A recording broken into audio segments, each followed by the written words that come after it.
आदाब, मुंसिफ टीवी में आपका इस्तकबाल है और आप देख रहे हैं खबर दिन भर। पहले हेडलाइंस। सुर्खियों को पेश करने में ताउन किया है डॉक्टर ऑर्थो ऑयल के साथ साथ डॉक्टर ऑर्थो कैप्सूल्स साथ लेना ना भूलें। सोनम वांगचुक का मरकज को मकतूब, तलबा पर मुकदमात और इंतकामी कार्रवाई न होने की जमानत मिलने पर भी हड़ताल खत्म होगी।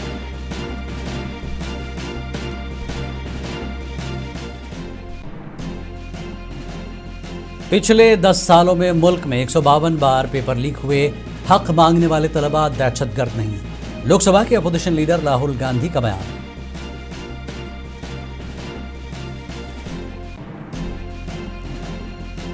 पटना में तलबा का एहतजाज, पथराव और आंसू गैस के शेल दागे गए। धर्मेंद्र प्रधान के इस्तीफे का मुतालबा, कई तलबा और पुलिस एहलकार जख्मी।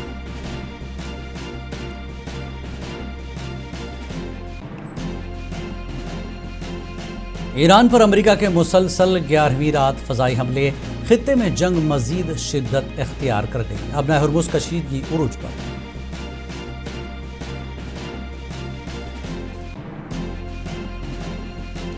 ट्रंप का ईरान को सख्त इंतबा, अब नए हुर्मुज़ में हमला हुआ तो भरपूर जवाब दिया जाएगा। नए जौहरी मरकज को भी निशाना बनाने की दी धमकी।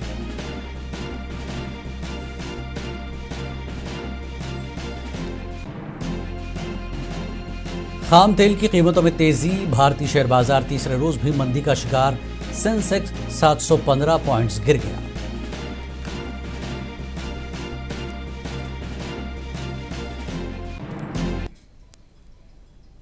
और अब खबरें तफसील से। माहौलियाती कारकुन सोनम वांगचुक ने हॉस्पिटल से एक वीडियो पैगाम जारी किया। उन्होंने कहा कि अगर हुकूमत ये यकीन दहानी कराएगी कि मुजाहिरीन के खिलाफ कोई कानूनी कार्रवाई या ताकत का इस्तेमाल नहीं होगा तो वह आज ही अपनी भूख हड़ताल खत्म करने के लिए तैयार हैं।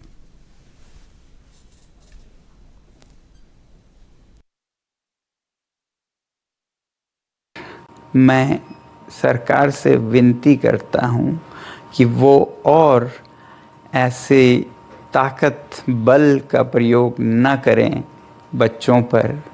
और दूसरी बात, उन पर आरोप और एफआईआर जिससे कि उन्हें सताया जा सके जेल या पुलिस द्वारा, ये न करने की मुझे आश्वासन चाहिए। और वो आश्वासन अगर जल्द मिल जाए तो मैं आप सबके और जो नेतागण यहाँ पर आए उनकी बातों का इज्जत करते हुए अनशन आज ही तोड़ूंगा। मगर अगर ऐसा कोई आश्वासन नहीं आए तो बदकिस्मती से मुझे ये अनशन जारी रखना पड़ेगा। जय हिंद। सोनम वांगचुक ने मरकज को एक मकतूब तहरीर करते हुए बच्चों पर किसी किस्म के केस दर्ज न होने पर हड़ताल खत्म करने की बात कही। इस सिलसिले में उन्होंने अपना मकतूब मरकज को भेजा। सोनम वांगचुक की अहलिया गीतांजलि ने कहा कि सोनम वांगचुक ने अपनी भूख हड़ताल गैर मुअय्यना मुद्दत तक जारी रखने का फैसला किया है। उनका कहना है कि हुकूमत की जानिब से मुजाहिरीन के तहफ़्फ़ुज़ की यकीन दहानी तक यह एहतजाज ख़त्म नहीं होगा। गीतांजलि ने मीडिया से बात करते हुए कहा कि सोनम वांगचुक हुकूमत से ये यकीन दहानी चाहते हैं कि एहतजाज में शामिल अफराद के खिलाफ कोई एफआईआर दर्ज नहीं की जाएगी और ना ही उनके साथ किसी किस्म की नाइंसाफ़ी या इंतकामी कार्रवाई होगी। उन्होंने कहा कि सोनम वांगचुक का मुतालबा सिर्फ मुजाहिरीन के जमहूरी हकूक़ के तहफ़्फ़ुज़ और इंसाफ की ज़मानत है। उनके मुताबिक जब तक हुकूमत तहरीरी या वाज़ेह यकीनदानी नहीं करती, सोनम वांगचुक अपनी गैर मुअय्यना मुद्दत की भूख हड़ताल जारी रखेंगी।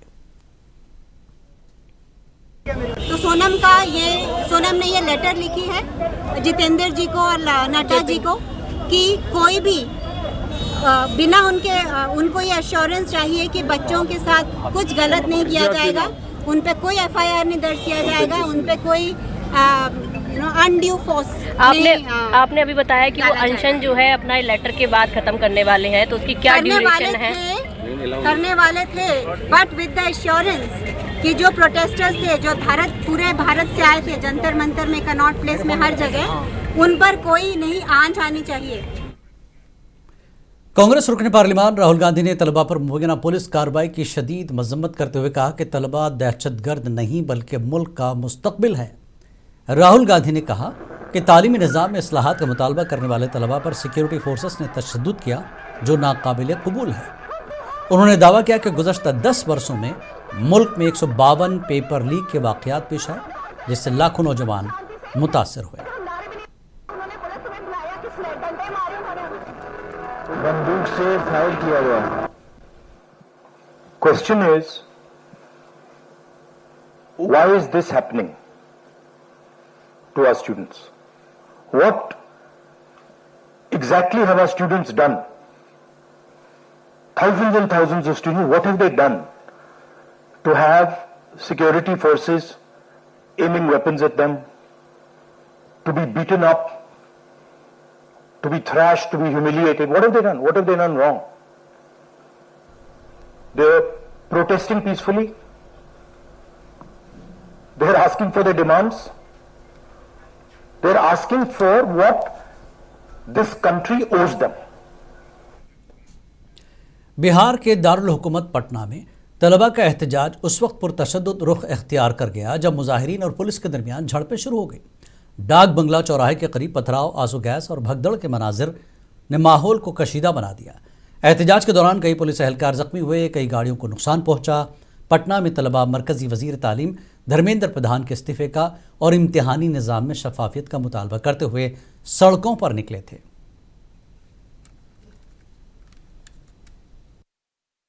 क्या मामला था? कांग्रेस दफ्तर ये आश्रम वाला जो दफ्तर है, इसके बाहर कुछ कार्यकर्ता आकर के घिराव करने की कोशिश कर रहे थे, जिसके कारण कुछ लॉ एंड ऑर्डर की सिचुएशन हुई। पथराव और लाठीबाजी भी की गई है, जिसमें काफी लोग घायल हुए, जिनको इलाज भी किया गया है।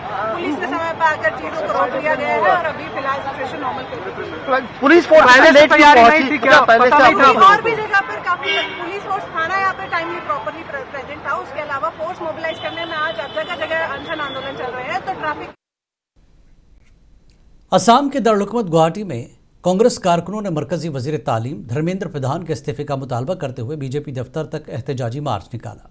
मुजाहिरीन ने हुकूमत के खिलाफ नारेबाजी करते हुए इम्तिहानी निज़ाम में शफाफियत का मुतालबा किया।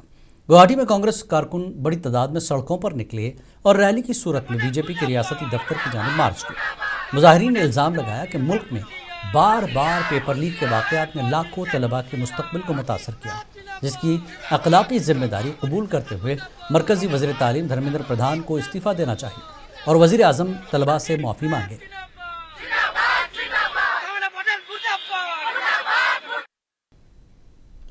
कांग्रेस लीडर सोनाली साहू ने ख़वातीन मुजाहिरीन के खिलाफ पुलिस कार्रवाई पर सख्त रद्दमल ज़ाहिर करते हुए इसकी मजम्मत की। भुवनेश्वर में मीडिया से गुफ्तगू करते हुए ख़वातीन मुजाहिरीन के साथ पुलिस का रवैया काबिल मसम्मत है और पुरअमन एहतजाज हर शहरी खुसूसन ख़वातीन का आइनी हक़ है। उन्होंने मुतालबा किया कि वाक़ई की गैर जानिबदाराना तहक़ीक़ात कराई जाए और ज़िम्मेदारों के खिलाफ कार्रवाई की जाए और वज़ीर दाखिला अमित शाह को इसका जवाब देना होगा। ये जब केंद्र में भारतीय जनता पार्टी का सरकार आई, जब से वो ये नारा लगाया कि बेटी बचाओ और बेटी पढ़ाओ, तब से हम देख रहे हैं कि बेटी के ऊपर अत्याचार हो रहा है, बेटी को बलात्कार किया जाता है, बेटी को रेप किया जाता है और गैंगरेप भी किया जाता है, बच्चियों से उसका हक छीना जाता है। ये कोई बड़ी बात नहीं है। जब ये नारा नहीं था तब देश का बेटी सुरक्षित थे। अब 2 दिन पहले जो स्टूडेंट ने प्रोटेस्ट किया, हमने देखा है जो गर्ल स्टूडेंट थे उसके ऊपर दिल्ली का पुलिस जिस बर्बरता के साथ उनके साथ व्यवहार किया, ये कोई तालिबान स्टेट में भी नहीं होता है। पूर्णिया से आज़ाद रुकने पार्लिमान पप्पू यादव ने पेपर लीक के मामले पर मरकजी हुकूमत को सख्त तनकीद का निशाना बनाते हुए वज़ीर आज़म नरेंद्र मोदी और मरकजी वज़ीर तालीम धर्मेंद्र प्रधान से इस्तीफे का मुतालबा किया। दिल्ली में पप्पू यादव ने कहा कि मुल्क में बार बार पेपर लीक के वाक़यात ने लाखों तलबा के मुस्तकबिल को खतरे में डाल दिया। उन्होंने इल्ज़ाम लगाया कि हुकूमत इम्तिहानी निज़ाम को शफाफ बनाने में नाकाम रही। लग रहा है, आप हमें बताओ ना, अभी हर व्यक्ति की अब आज़ादी का सवाल है, फ्रीडम का सवाल है, उसके राइट्स का सवाल है, उसके अधिकार का सवाल है, उसके इकोनॉमिकल फ्रीडम का सवाल है, 1 नेशन 1 एजुकेशन का सवाल है, 1 हेल्थ का सवाल है। इस पे चर्चा नहीं। आप नीट्स के कितने पेपर लीक आउट हुए? 153 पेपर लीक आउट हुए। आपकी पॉलिसी सही नहीं। क्यों पॉलिसी सही नहीं है? आप 1000 आपके पास सीट है, 15 लाख आप जेई में एग्जाम लेते हो। 1 लाख सीट है, आप 20 लाख का एग्जाम लेते हो। 6 से 8 करोड़ आदमी लगभग फॉर्म भरता है। आप लगभग 1 लाख करोड़ से ऊपर आपका बजट है और एक एग्जाम 1 लाख 1.5 लाख करोड़ के लगभग 1.25 लाख करोड़ के लगभग एक नीट्स का एग्जाम का बजट है। महाराष्ट्र की दारुल-हुकूमत मुंबई के दादर इलाके में नौजवानों ने मरकजी वजीर तालीम धर्मेंद्र प्रधान के इस्तीफे का मुतालबा करते हुए सड़कों पर एहतजाजी मुजाहरा किया। मुजाहिरीन ने हाथों में प्ले कार्ड्स और बैनर्स उठा रखे थे और मरकजी हुकूमत के खिलाफ नारेबाजी करते हुए कहा कि तालीम से मुतल्लिक हालिया तनाज़ात ने लाखों तलबा के मुस्तकबिल को गैर यकीनी बना दिया। उन्होंने मुतालबा किया कि इस मामले की अखलाकी जिम्मेदारी कबूल करते हुए धर्मेंद्र प्रधान फौरी तौर पर अपने ओहदे से इस्तीफा दें। एहतजाज के दौरान नौजवानों ने शफाफ मुनसिफाना इम्तिहानी निज़ाम को यकीनी बनाने की अपील की। डीएम के रुकन पार्लियामेंट कनीमुज़ी ने दिल्ली के जंतर मंतर पर चल रहे सीजेपी के एहतजाज की तायद की। आज उन्होंने जंतर मंतर पहुंचकर एहतजाजी तलबा से मुलाकात की। कनीमुज़ी ने एहतजाज मुजाहिरीन से खिताब करते हुए कहा कि हर तालिब इल्म को मसावी मौक़े मिलने चाहिए और ऐसा तालीमी निज़ाम होना चाहिए जो किसी भी तबके के साथ नाइंसाफ़ी न करे। We are with you to carry forward this fight, this struggle, and many MPs from the DMK, from the Lok Sabha and Rajya Sabha today have come with me to extend their support and say on behalf of the DMK that we understand your struggle because Kolkata में CPIM के रियासती secretary Mohammad Salim ने bulldozer रियासत और कांग्रेस रहनुमाओं की हिरासत पर सख्त रद्दमल ज़ाहिर करते हुए मरकज़ी हुकूमत को तनकीद का निशाना बनाया। उन्होंने कहा कि मुल्क में जमहूरी इदारों को कमज़ोर किया जा रहा है और इख्तिलाफ राय की आवाज़ को दबाने की कोशिश की जा रही है। कांग्रेस रहनुमाओं की हिरासत पर रद्दमल देते हुए मोहम्मद सलीम ने कहा कि पुरअमन एहतजाज हर शहरी का जमहूरी हक़ है और सियासी इख्तिलाफात का जवाब गिरफ्तारियों या ताकत के इस्तेमाल से नहीं दिया जाना चाहिए।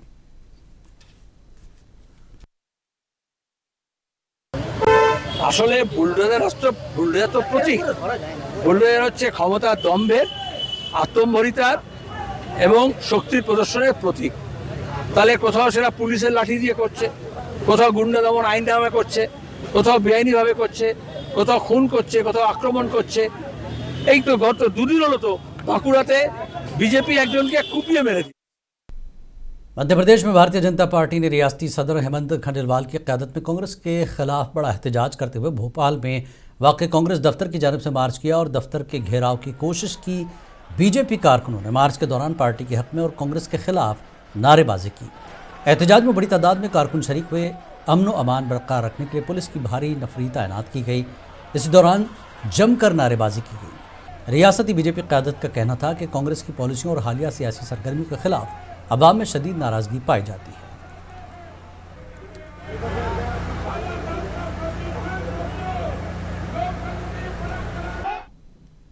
बीजेपी के रुकन पार्लियामेंट निशिकांत दुबे ने कांग्रेस पर शदीद तनकीद की और इल्ज़ाम आयद किया कि पार्टी मुल्क को तकसीम करने की साजिश कर रही है। उन्होंने दावा किया कि दिल्ली में एहतजाज के दौरान मुस्लिम मुजाहिरीन ने एक डीसीपी की टांग जख्मी कर दी। मेरा बेटा होना किसी के लिए गुनाह हो गया? कल इन्होंने जिस से धरना प्रदर्शन किया उसके कारण यदि मेरा बेटा परीक्षा में लेट पहुंचा तो उसके लिए पूरा एक्सप्लेनेशन चल रहा है। क्या नेता का बेटा जो है बेटा नहीं है? क्या वो विद्यार्थी नहीं है? क्या वो परीक्षार्थी नहीं है? इस तरह की घटिया हरकत जो है कांग्रेस कर सकती है और कांग्रेस किस मुंह से ये सारी बातें कर रही है?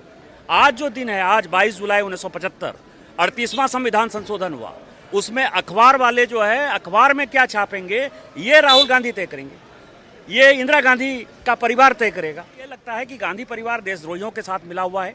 और कल जंतर मंतर पर जो हुआ, जिस तरह से तलवारबाजी करके, आपको बताऊं कि डीसीपी जो यहाँ का है, डीसीपी वो घायल है, उसका पैर तोड़ दिया गया। जनूबी कश्मीर के जिला अनंतनाग के मसरूफ लाल चौक इलाके में दहशतगर्दों ने एक पुलिस एहलकार को निशाना बनाया, जिसके नतीजे में वो शदीद जख्मी हो गए। जख्मी एहलकार को फौरी तौर पर करीबी अस्पताल मुंतकिल किया गया, जहां डॉक्टरों की भरपूर कोशिशों के बावजूद वो जख्मों की ताब न लाते हुए दम तोड़ गया। जाँ बहक होने वाले पुलिस एहलकार की शनाख्त 45 साला आशिक हुसैन के तौर पर हुई, जो जम्मू कश्मीर पुलिस में बतौर कांस्टेबल खिदमात अंजाम दे रहे थे। वाक़े के फ़ौरन बाद पुलिस, फौज और सीआरपीएफ समेत सिक्योरिटी फोर्सेस की भारी नफरी मौके पर पहुंच गई। पूरे लाल चौक और इससे मुल्हिका इलाकों को घेरे में लेकर नाकाबंदी कर दी गई, जबकि हमलावरों की तलाश के लिए बड़े पैमाने पर तलाशी ऑपरेशन शुरू किया। एलजी मनोज सिन्हा और वज़ीर आला उमर अब्दुल्ला ने इस हमले की मजम्मत की।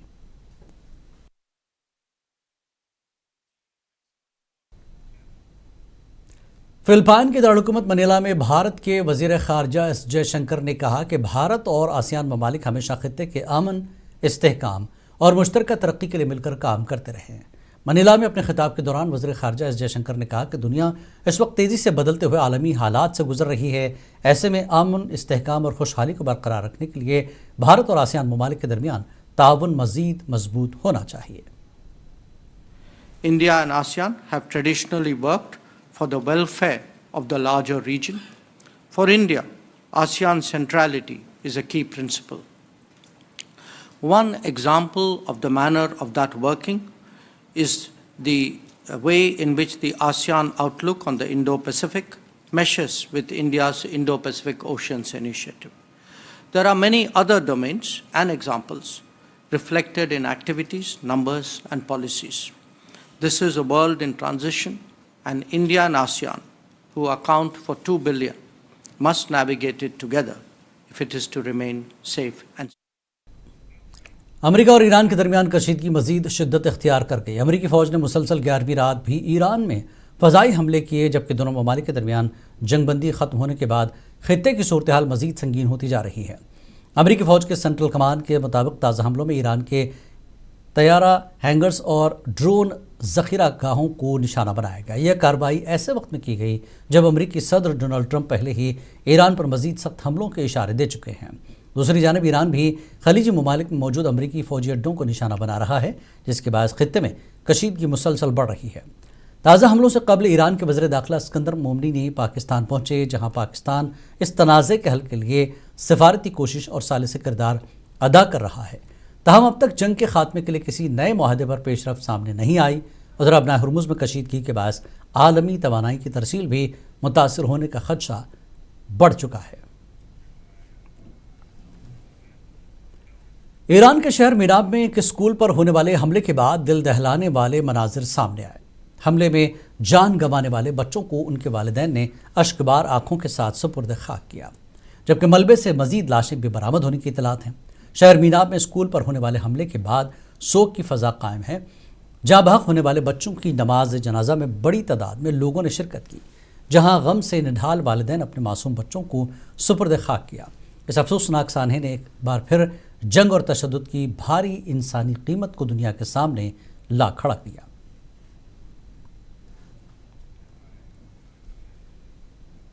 अमेरिकी सदर डोनाल्ड ट्रंप ने ईरान को सख्त इंतबा देते हुए कहा कि अगर आबना हुर्मुज़ में किसी अमेरिकी या बैनुल-अक़वामी जहाज़ पर हमला किया गया तो अमेरिका भरपूर फौजी जवाब देगा। डोनाल्ड ट्रंप ने अपने बयान में कहा कि अगर ईरान आबना हुर्मुज़ में बहरी जहाज़ों को निशाना बनाता है तो अमेरिका ईरान के अहम बुनियादी ढांचे बशमूल बिजली घरों, पुलों को बमबारी का निशाना बनाएगा। उन्होंने कहा कि अमेरिका अपने मफादात, इत्तेहादियों और आलमी बरादरी रास्तों के तहफ़्फ़ुज़ के लिए हर ज़रूरी कदम उठाएगा।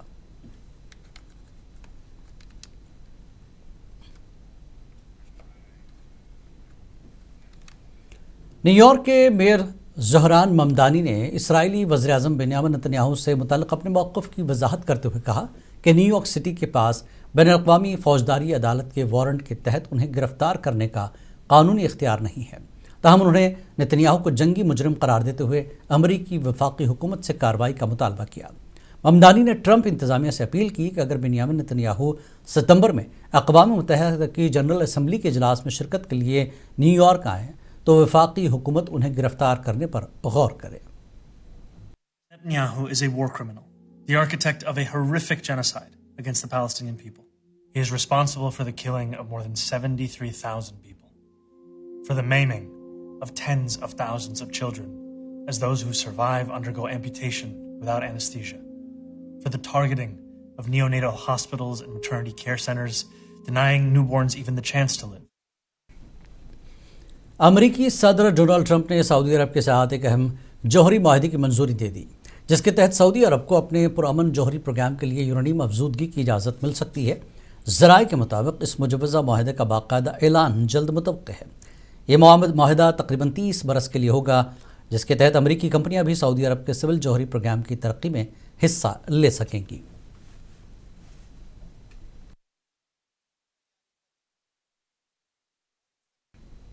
खाम तेल की कीमतों में तेज़ी के बायस भारतीय शेयर बाजार मुसलसल तीसरे दिन भी गिरावट का शिकार रहा। सरमाकारों की फरोख्त के दबाव से सेंसेक्स और निफ्टी दोनों नुमाया खसारे के साथ बंद हुए। आज सेंसेक्स 715 पॉइंट्स गिर गया, जबकि निफ्टी में भी तकरीबन 1% की कमी दर्ज की गई। माहिरीन के मुताबिक अमेरिका और ईरान के दरमियान बढ़ती हुई कशीदगी के बाद खाम तेल की कीमतों में तेजी आई, जिसके नतीजे में सरमाकारों ने बड़े पैमाने पर शेयर फरोख्त किए और बाजार में मंदी का रुझान बरकरार रहा। Some inputs on the geopolitical front, but that's not alone. This week is going to be very, very volatile.